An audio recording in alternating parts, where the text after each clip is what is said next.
ಊಟ ಮಾಡ್ದವಾಣಿ? ಹ್ಞೂ ಅಕ್ಕ ಮಾಡಿದೆ. ಈ ಸಾಂಬ್ರು ಯಾಕೋ ಚೆನ್ನಾಗೇ ಇರಲಿಲ್ಲಪ್ಪ. ಅಲ್ಲ ಅಕ್ಕ, ನೀವು ಚೆನ್ನಾಗಿ ಮಾಡಬೇಕಪ್ಪ, ಚೆನ್ನಾಗಿ ಮಾಡೋದು ಕಲಿಬೋದಾಗಿತ್ತು. ಯಾಕಂದರೆ ಆಲೆ ಭಾಳ ದಿವಸದಿಂದನ ನೀವು ಮಾಡಿದ್ದೀರಾ ಹಳೆ ಕೈ. ನಾನು ಇನ್ನೂ ಹೊಸ ಕೈ. ಯಾಕಂದರೆ ನಾನು ಇನ್ನೂ ನಮ್ಮ ಇಲ್ಲಡ ನಮ್ಮ ಮನೇಲಿದ್ದಾಗ ನಾನು ಒಬ್ಬಳೆ ಮಗಳು ಅಂತ ಅಕ್ಕ, ನಮ್ಮಪ್ಪ ನಮ್ಮಮ್ಮ ತುಂಬ ಚೆನ್ನಾಗಿ ಸಾಕಿದ್ರಕ್ಕ. ನನಗೆ ಒಬ್ಬಳೆ ಮಗಳು ಅಂತ ತುಂಬ ಚೆನ್ನಾಗಿ ಸಾಕಿದ್ರು. ಅದ್ರಾಗೆ ಇವಾಗ ನಾನು ಇಲ್ಲಿ ಬಂದ ಮೇಲೇ ಅಲ್ಪ ಸ್ವಲ್ಪ ಅಡುಗೆ ಮಾಡೋದು ಕಲ್ತಿದ್ದು. ಅತ್ತೇನೆ ಫಸ್ಟಿಗೆಲ್ಲ ಅಡುಗೆ ಅವತ್ತೇನೆ ಮಾಡೋದು.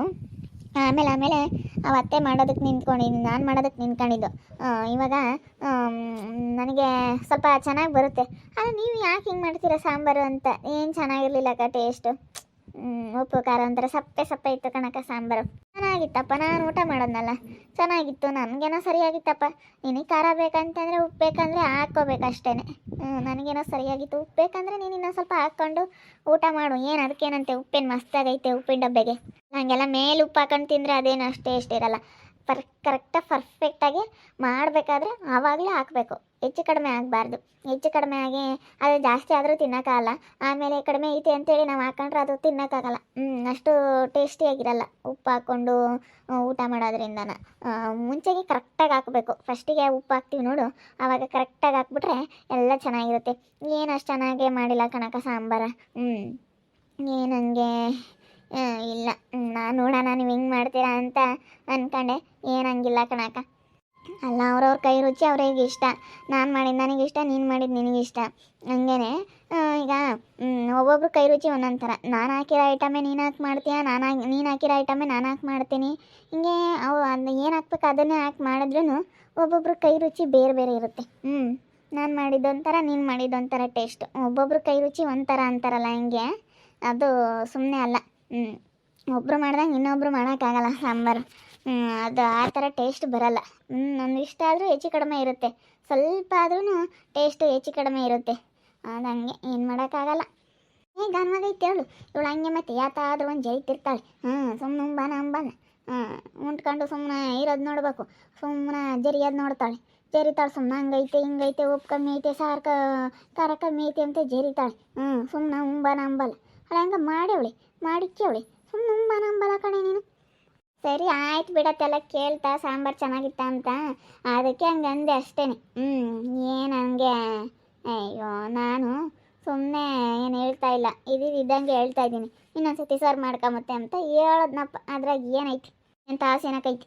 ನೀನು ಮಾಡ್ತೀಯ ಹಂಗೆ, ಉಪ್ಪಿರಲ್ಲ ಖಾರ ಇರಲ್ಲ ಅಂಥದ್ದು. ಗನ್ವಾಗೈತಿ ಅಂತೀಯ. ಗನ್ವಾಗೈತಿ ಕಣೆ ಸಾರು. ನಾನು ಉಣ್ಣಲ್ಲ ಗನ್ವಾಗ. ಹಂಗೆ ಎಂತ ಚೆನ್ನಾಗೈತೆ ಬಸ್ಸಾರು. ಹೆಂಗೈತೆ ಸೊಪ್ಪಿನ ಸಾರು, ಟಬಕ್ ಸೊಪ್ಪಿನ ಬಸ್ಸಾರು, ಅನ್ನ ಮುದ್ದೆ ಎಷ್ಟು ಚೆನ್ನಾಗೈತೆ ಹಂಗೆ ಸಾರು ಗನ್ವಾಗಿ. ಇನ್ನೊಂದು ಸೆಂಡು ಉಮ್ಮಂಗೈತೆ ಮುದ್ದೆ. ಸುಮ್ಮನೆ ಅಯ್ಯೋ ಏನೋ ಒಂದು ಹೇಳ್ಬೇಕು ಅಂತ ಹೇಳ್ಬಾರ್ದು, ಚೆನ್ನಾಗೈತೆ ಅಂತ ಹೇಳ್ಬೇಕು. ಚೆನ್ನಾಗೈತೆ ಅಂತ ಹೇಳೋಕೆ ಮನ್ಸು ಬರ್ದಿಲ್ದಾರು ಹಿಂಗೆ ಹೇಳ್ತಾರೆ. ಉಪ್ಪು ಖಾರ ಹುಳಿ ಹಿಂಗೆ ಅಂತ ಏನೋ ಒಂದು ಹೇಳ್ತಾರೆ. ಒಟ್ಟೂರಿ ಇರೋ ಅಂಥ ಜನನೇ ಹಿಂಗೆ ಮಾತಾಡೋದು. ಒಟ್ಟೂರಿ ಇಲ್ದಂತಾರು ಯಾರು ಹಿಂಗೆ ಮಾತಾಡಲ್ಲ. ಮನಸ್ಸನ್ನ ಕೆಡ್ಕಿಕೊಂಡಿದ್ದಾರೆ ಕಣೆ ಹಿಂಗೆ ಅಂಬೋದು. ಮತ್ತೆ ಏನು ಮಾತಾಡ್ತೀವಿ ಹೋಗತ್ಲಾಗ? ನಾನೇನು ಅಂತ ಕೆಡ್ಕಿಕ್ಕಂಡೇನಿಲ್ಲ. ಕೆಡ್ಕಿಕೊಂಡಿರೋರು ಹಂಗೆ ಹಿಂಗೆ ಅಂತ ಮಾತಾಡ್ಬೇಡ ಕಣತ್ತೆ ನೀನು. ಸುಮ್ಮನೆ ಯಾಕತ್ತು ಬೇಜಾರಾಗುತ್ತೆ. ಏನು ಹಂಗೆ ಮಾತಾಡ್ತೀಯ? ಏನತ್ಲಾಗ ನಡಿಯತ್ತೆ ಅತ್ತ ಏನೋ ಮಾತಾಡದ್ಲತ್ತ ಹೇಳದ್ಲು. ನನಗೇನೇನು ಬೇಜಾರಿಲ್ಲ ನಡಿ. ಹೆಂಗಿದ್ರು ಊಟ ಮಾಡಲೇಬೇಕು, ಅವತ್ತಿಂದ ಅವತ್ತು ಊಟ ಮಾಡಲೇಬೇಕು. ಹೆಂಗಿದ್ರು ಅವತ್ತಿನ ದಿನ ಕಳಿಲೇಬೇಕು. ಒಂದಿನದ್ದಲ್ಲ ಒಂದಿನ ಊಟ ಮಾಡಿ ಸುಮ್ಮನಾಗೋದಾದ್ರೆ ಬಿಡು ಅನ್ಬೋದು. ದಿನ ಇದ್ದಿದ್ದೇನೆ, ದಿನ ಊಟ ಮಾಡೋದು, ದಿನ ಇದ್ದಿದ್ದೇನೆ ಮನುಷ್ಯನಿಗೆ.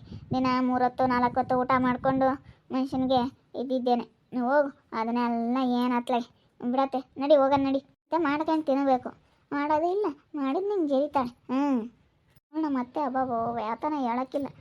ಹಿಂಗೆ ಬಂದುಬಿಡ್ತಾಳೆ ದೊಡ್ಡ ಸೊಸೆ ಅಂತಂದರೆ ನಂಗೆ ಇಷ್ಟ. ಬೇಗ ರೆಡಿ ಆಗಿಬಿಡು, ಬ್ಯಾಂಕಿಗೆ ಹೋಗೋಣ ಇವತ್ತು. ಬ್ಯಾಂಕಿಗೆ ಯಾಕೆ? ಲೋನ್ ಆಗೈತೆ, ಅದಕ್ಕೆ ಇವತ್ತು ಬಿಡಿಸ್ಕೊಂಡು ಹೋಗ್ರಿ ಅಂತ ಹೇಳವ್ರೆ. ಬ್ಯಾಂಕಿಗೆ ಹೋಗ್ಬಿಟ್ಟು ಬಿಡಿಸ್ಕೊಂಡು ಬರ್ಬೇಕು ಇವತ್ತು. ಅದಕ್ಕೆ ಬೇಗ ರೆಡಿ ಆಗಿಬಿಡು. ಓ ಹೌದೇನು? ಸರಿ ಆಯ್ತು ಹೇಳು. ಅಲ್ಲ ನಿಮ್ಮಮ್ಮ ಅಂತೂ ಯಾತನ ಹೇಳಂಗಿಲ್ಲಪ್ಪ ನನ್ನ ಮೇಲೆ. ಹೆಂಗಾಡುತ್ತೆ ಅವಕ್ಕಯ್ಯ ಸಾಂಬಾರ ಮಾಡಿತ್ತಿವತ್ತು ಚೆನ್ನಾಗೈತೆ ಅಂತ. ಉಪ್ಪು ಇರಲಿಲ್ಲ ಖಾರ ಇರಲಿಲ್ಲ, ಅದಕ್ಕೆ ಉಪ್ಪಿಲ್ಲ ಖಾರ ಇಲ್ಲ ಹಂಗೈತೆ ಅಂತ ಹೇಳಿದ್ಗೆ ನಿಮ್ಮಮ್ಮ ಹೆಂಗೇನೆ ನನ್ನ ಮೇಲೆ ಹಿಂಗೆ ಬತ್ತೈತಿ. ಏನು ಹಂಗೇನೆ? ಅಯ್ಯಪ್ಪ ಹಿಂಗೆ ಮಾತಾಡುತ್ತಪ್ಪ ನಿಮ್ಮಮ್ಮಯ್ಯ. ಏನಾನ ಹೇಳಂಗಿಲ್ಲ ಹಂಗೆ ಮಾತಾಡ್ತೈತೆ. ಅಮ್ಮಯಿಂದ ಏನು ತಲೆ ಕೆಡಿಸ್ಕೊಂತೀವಿ ಇವಾಗ? ಲೋನ್ ಆಯ್ತು ರೆಡಿ ಆಗು ಅಂತಂದರೆ ಅವ್ರಿಗೆ ದುಡ್ಡು ಕೊಡಬೇಕಲ್ಲ. ಅವ್ರೇನು ನನಗೆ ಹಿಂಸೆ ಮಾಡ್ತಾಯಿದ್ದಾರೆ, ದುಡ್ಡು ಕೊಡು ಅಂತ. ಗಿರ್ಜಿಮೆ ಅಂತ ಹೆಂಗೆ ಆಡ್ತಾ ಇದ್ದಾಳೆ, ಏನು ದುಡ್ಡಿನ ಮಕ್ಕ ಕಾಣ್ದವಳು ಆಡ್ದಂಗೆ ಆಡ್ತಾ ಇದ್ದಾಳೆ. ಗೌಡ್ರಿಗೆ ಹೇಳಿ ಕಳಿಸಿ, ಕೊಟ್ಟಿಲ್ಲ ಗೌಡ್ರಿ ಅಂತ ಹೇಳಿದ್ಲಂತೆ ಗೌಡ್ರು. ಈಗ ಕೇಳಿರು, ಅದಕ್ಕೆ ಕೊಡ್ತೀನಿ, ಇವತ್ತು ಲೋನ್ ಆಗುತ್ತೆ ಅಂತ ಹೇಳಿದ್ದೀನಿ, ಇವತ್ತು ಹೋಗಿ ಬಿಡಿಸ್ಕೊಂಬಂದು ಕೊಡೋಕ್ಕಾಗುತ್ತೆ. ಬಾ ಹೋಗೋಣ. ಲೋನ್ ಬರ್ಸಿದ್ವಲ್ಲ, ಹೆಂಗೆ ಸದ್ಯ ಲೋನ್ ಆಗ್ಬಿಟ್ಟೈತಿ. ಇವಾಗ ಕಾರಿನ ಕಂತು ಬೇರೆ ಕಟ್ಟಬೇಕು.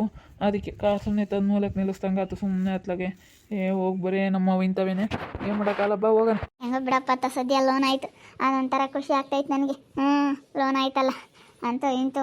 ನನಗಂತೂ ದುಡ್ಡಿನ ಚಿಂತೆ ಆಗ್ಬಿಟ್ಟಿತ್ತು. ಹೆಂಗಪ್ಪ ಅವ್ರಿಗೆ ಕೊಡೋದು, ದುಡ್ಡು ಅಂತಾರೆ ಅನ್ನಂಗೆ ಆಗ್ಬಿಟ್ಟಿತ್ತು. ಎಷ್ಟು ಬರ್ಸಿದ್ರಪ್ಪ ಲೋನ? 5 ಲಕ್ಷ ಬರ್ಸಿದ್ವಿ, ಅವ್ರಿಗೆ 2 ಲಕ್ಷ ಕೊಡಬೇಕಾಗಿತ್ತು. ಬೇಕ್ರಿದಕ್ಕೆ ಸ್ವಲ್ಪ ಬಂಡವಾಳ ಹಾಕೋಣ ಅಂತೇಳಿ ಒಂದು 5 ಲಕ್ಷ ಬರ್ಸಿದ್ವಿ ಲೋನ್. ಒಂದು 5 ಲಕ್ಷ ಬರ್ಸಿ ಅವ್ರು 3 ಲಕ್ಷ ಕೊಡೋದು ಅಂದರು. ನಾವಿಲ್ಲ ಕೊಡ್ರಿ ಅಂತೇಳಿ ಬೇಕ್ರಿ ಸ್ವಲ್ಪ ಇಂಪ್ರೂವ್ಮೆಂಟ್ ಮಾಡೋಣ ಅಂತೇಳಿ ಅದಕ್ಕೆ ಸ್ವಲ್ಪ ಚೆನ್ನಾಗಿ ಬಂಡವಾಳ ಹಾಕಿ ಮಾಡೋಣ, ಚೆನ್ನಾಗಿ ಇಂಪ್ರೂವ್ಮೆಂಟ್ ಮಾಡಿದರೆ ಚೆನ್ನಾಗತ್ತೆ, ವರ್ಕೌಟ್ ಆಗುತ್ತೆ ಅಂತ ಒಂದು 5 ಲಕ್ಷ ಬರ್ಸಿದ್ದೀವಿ. ವ್ಯಾಪಾರ ಚೆನ್ನಾಗಾಗುತ್ತಲ್ಲ ಆಂಟಿ, ಅದಕ್ಕೇ ಮಾಡಬೇಕಲ್ಲ, ಏನಾದರೂ ಮಾಡಿ. ವ್ಯಾಪಾರ ಚೆನ್ನಾಗಾಗುತ್ತೆ ಅಂತಂದರೆ ಮಾಡಬೇಕು. ಚೆನ್ನಾಗಾಗಲಿಲ್ಲ ಅಂದರೆ ಬಿಡತ್ತಾಗ ವ್ಯಾಪಾರ ಆಗಲ್ಲ ಅನ್ಬೋದಾಗಿತ್ತು. ವ್ಯಾಪಾರ ಚೆನ್ನಾಗಾಗುತ್ತಲ್ಲ, ಅದಕ್ಕೆ ಏನಾದರೂ ಕಷ್ಟಪಟ್ಟು ಏನಾದ್ರು ಒಂದು ಮಾಡಬೇಕಲ್ಲ. ಮಾಡ್ಬೇಕು ಹೇಳಪ್ಪ, ಯಾತನಾಗ್ಲೇಳು ಮಾಡ್ಬೇಕು. ಇವಾಗ ಒಟ್ಟಿನಲ್ಲಿ ಏನಿರುತ್ತಾ, ಏನಾದರೂ ಮಾಡ್ತಾ ಇರ್ಬೇಕು. ಒಟ್ಟಿನಲ್ಲಿ ಸುಮ್ಮನೆ ಕೂತ್ಕೊಂಬಕ್ಕಂತೂ ಆಗಲ್ಲ. ಅವಳು ದುಡ್ಡು ಕೊಡೋಕ್ಕಾಗಲ್ಲ ಅಂದ್ಕೊಂಡಳು ಅವಳು ಗಿರ್ಜಿಂಬೆ. ಯಾತನ ನನಗೆ ಬೇಕ್ರಿ ಪಾಕ್ರಿನೇ ಬರ್ಕೊಡ್ತಾರೋ ಏನೋ ಅಂದ್ಕೊಂಡಳು ಅವಳು. ನಾವೆತ್ತಕ್ಕೆ ಬರ್ಕೊಟ್ಟಿವ, ಲೋನ್ ಆಗೈತೆ, ಲೋನ್ ಕೊಡ್ತೀವಿ, ದುಡ್ಡು ಕೊಡ್ತೀವಿ. ಏನು ಆಗ್ಲಲ್ಲ ಗೌಡ್ರ ತಕ್ಕೋಗಿ ಆಗ್ಲೆಲ್ಲ ಹೇಳೋಳಂತೆ, ದುಡ್ಡು ಕೊಡಿಸ್ರಿ ಗೌಡ್ರೆ, ದುಡ್ಡು ಕೊಡಿಸ್ರಿ ಗೌಡ್ರೆ ಅಂತ ಹೇಳಿ. ದುಡ್ಡು ಕೊಡಿಸ್ರಿ ಅಂತ ಹೇಳೋಳಂತ ಆಗ್ಲಲ್ಲ. ಅವಳು ಹಂಗೆ ಹೇಳು ಸಾಕತ್ತು ಒಂಥರ ಏನೋ. ಅವಳು ಒಳ್ಳೆಯವಳಲ್ಲ, ಗಿರ್ಜಿಂಬೆ ದುಡ್ಡು ಅಂತಾಳೆ. ಈ ಮಗನ ಮೇಲೂ ಯಾರೋ ಬಂದು ಗಲಾಟೆ ಮಾಡ್ತಿದ್ರಮ್ಮ. ಹಿಂಗೆ ಮಾಡದಾನೆ ನೋಡು, ಎಲ್ಲ ಬೋರ್ ಪಾಯಿಂಟ್ ಮಾಡಿ ದುಡ್ಡು ಇಸ್ಕೊಂಬಂದವನಿಗೆ ಬಹಳ ದುಡ್ಡು ಅಂತ ಕಿತ್ಕೊಂಬತ್ತಾನಂತೆ. ಬಿದ್ದಿಲ್ವಂತಿ, ಅದಕ್ಕೆ ಯಾರೋ ಬಂದು ಗಲಾಟೆ ಮಾಡಾರೋ. ನಾವಂತದು ಮಾಡಲ್ಲ ಬಿಡ್ಲಲ್ಲ ತಂಟೆ. ನಾವು ನಿಯತ್ತಾಗಿ ದುಡಿತೀವಿ. ನಾವು ಏನು ಮಾಡಿದ್ರು ನಾವು ನಿಯತ್ತಾಗಿ ಮಾಡ್ತೀವಿ. ಅವ್ರ ಥರ ನಾನು ಯಾವತ್ತೂ ಮಾಡೋಕ್ಕೆ ಹೋಗಲ್ಲ. ನಾವು ಏನೇ ಮಾಡಲಿ ನಿಯತ್ತಾಗಿ ಮಾಡ್ತೀವಿ. ನಿಯತ್ತು ಅನ್ನೋದು ಇದ್ಬಿಟ್ರೆ ದೇವ್ರು ಎಲ್ಲಾದರೂ ಅಂತೂ ತನ್ನ ಕೊಡ್ತಾನೆ. ನಾವು ನಿಯತ್ತಾಗಿ ಮಾಡೋದು. ನಾವು ಯಾವತ್ತೇ ಆಗಲಿ, ಯಾವ ಕೆಲಸನೇ ಮಾಡಲಿ ನಿಯತ್ತಾಗಿ ಮಾಡೋದು ನಾವು.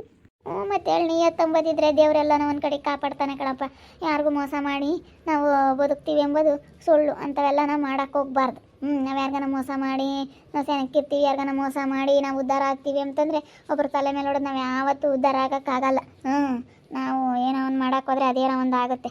ನಾವು ಹಂಗೆ ಅಂದ್ಕೊಂಡಿರ್ತೀವಿ, ಬಿಡು ಒಳ್ಳೇದಾಗುತ್ತೆ ಅಂತ, ಯಾವತ್ತೂ ಒಳ್ಳೇದಾಗಲ್ಲ. ಹೆಂಗ ಬಿಡು, ನಿಯತ್ತಾಗಿರ್ತೀರಲ್ಲ ನೀವು. ನಿಯತ್ತಾಗಿದ್ರೆ ಏನು ಬೇಕಾದ್ರೂ ಮಾಡ್ಕೊಂಡು ತಿನ್ಬೋದು. ನಮ್ತ ನಿಯತ್ತೈತಲ್ಲ ತಂಟಿ, ನಿಯತ್ತೈತೆ. ನಮ್ಗೆ ದೇವರು ನಿಯತ್ತಂಬತ್ತು ಕೊಟ್ಟವನೆ. ನಮಗೆ ನಿಯತ್ತು ಅನ್ನೋದೈತಲ್ಲ, ಅದಕ್ಕೆ ದೇವ್ರು ನಮ್ಮನ್ನು ಕಾಪಾಡ್ಕೊಂಡು ಹೋಗ್ತಾನೆ. ನಿಯತ್ತಂಬದು ಇಲ್ದಿದ್ರೆ ಏನು ಮಾಡೋಕ್ಕಾಗ್ತಾ ಇರಲಿಲ್ಲ. ಅಯ್ಯೋ, ನೀನು ಎಂತೆಂಥ ಜನ ಇದ್ದಾರೆ ಗೊತ್ತೇ, ಬರೀ ಮೋಸ ಮಾಡೋ ಅಂಥ ಜನನೇ. ನಮ್ಗೆ ಅಂಥವೆಲ್ಲನ ಮೋಸ ಮಾಡೋದು, ಒಬ್ಬರಿಗೆ ನಾವು ಹಾಳು ಮಾಡೋದು, ಇಂಥವಂದ್ರೆ ನಮ್ಗೆ ಇಷ್ಟನೇ ಆಗಲ್ಲ. ಅದಕ್ಕೆ ಮತ್ತೆ ನೋಡಿ, ದೇವರೆಲ್ಲ ಒಂದು ಕಡೆಗೆ ದಾರಿ ತೋರಿಸ್ತಾನೆ. ಇವತ್ತು 5 ಲಕ್ಷ ರೂಪಾಯಿ ಲೋನ್ ಆಗೈತೆ, ಅದಕ್ಕೆ ಫುಲ್ ಖುಷಿಯಾಗೈತೆ. ನಾನೇನು ಇವತ್ತು ತಲೆ ಕೆಡಿಸ್ಕೊಂಬಲ್ಲಿ ಪಡ್ತಂದು ಅವಳು ಸಾಲ ಬಿಸಾಕಿ ತಿಂಗಳ 15,000 ಕಟ್ಟೋದೇನು ದೊಡ್ಡದಲ್ಲ. 15,000 ಕಟ್ತೀವಿ, ಆರಾಮಾಗಿ ಕಟ್ಕೊಂಡು ಹೋಗ್ಬೋದು. ಲೋನ್ ಆಗೈತೆ, ಗಿರ್ಜಿಂಬೆಗೆ ದುಡ್ಡು ಕೊಡ್ತೀವಿ, ಬಿಸಾಕ್ತೀವಿ ತಗೊಂಡೋಗಿ. ತಗೊಳ ಮನೆಯಿಂದ 2 ಲಕ್ಷ ರೂಪಾಯಿ ದುಡ್ಡು ಅಂತ ಏನು ಮಾಡೋಣ? 50,000 ರೂಪಾಯಿ ತರಕ್ಕೆ ಹೋಗಿ 2 ಲಕ್ಷ ರೂಪಾಯಿ ದುಡ್ಡು ಕೊಡ್ತಂಗತ್ತು ಅಂದರೆ ಅವಳಿಗೇನದೇನು ಒಳ್ಳೇದಾಗಲ್ಲ. 2 ಲಕ್ಷ ರೂಪಾಯಿಗೆ ಅವಳು ಇನ್ನೇನು ಬಿಲ್ಡಿಂಗ್ ಕಟ್ಟೋಕ್ಕಾಗಲ್ಲ, ಏನು ಮಾಡೋಕ್ಕಾಗಲ್ಲ. ಏನೋ ಒಂದು ಸಲ ಮಾಡಿಸ್ಕೋಬೋದು. ಅಷ್ಟು ಬಿಟ್ಟರೆ ಅವಳು ಒಡವೆ ಅಂತಾಳೆ, ಒಡವೆ ಮಾಡಿಸ್ಕೊಂತಾಳೆ. 2 ಲಕ್ಷ ರೂಪಾಯಿ ದುಡ್ಡು ಇಸ್ಕೊಂಡು ನಂಬ್ತಾರೆ ಅಷ್ಟೇ. ಅವಳು ಇನ್ನೇನೇನು ಮಾಡಲ್ಲ. ನೋಡ್ತಾ ಇರಿ, ಏನೇನಾಗ್ಬೋದು ಅಂತ ಮುಂದಿನ ಭಾಗದಲ್ಲಿ ನೋಡ್ತಾ ಇರಿ. ಹಾಗೆ ವಿಡಿಯೋ ಬಗ್ಗೆ ನಿಮ್ಮ ಅಭಿಪ್ರಾಯನ ಕಮೆಂಟ್ ಮಾಡಿರಿ. ಹಾಗೆ ವಿಡಿಯೋ ಇಷ್ಟ ಆಗಿದ್ರೆ ಲೈಕ್ ಮಾಡಿ, ಶೇರ್ ಮಾಡಿ.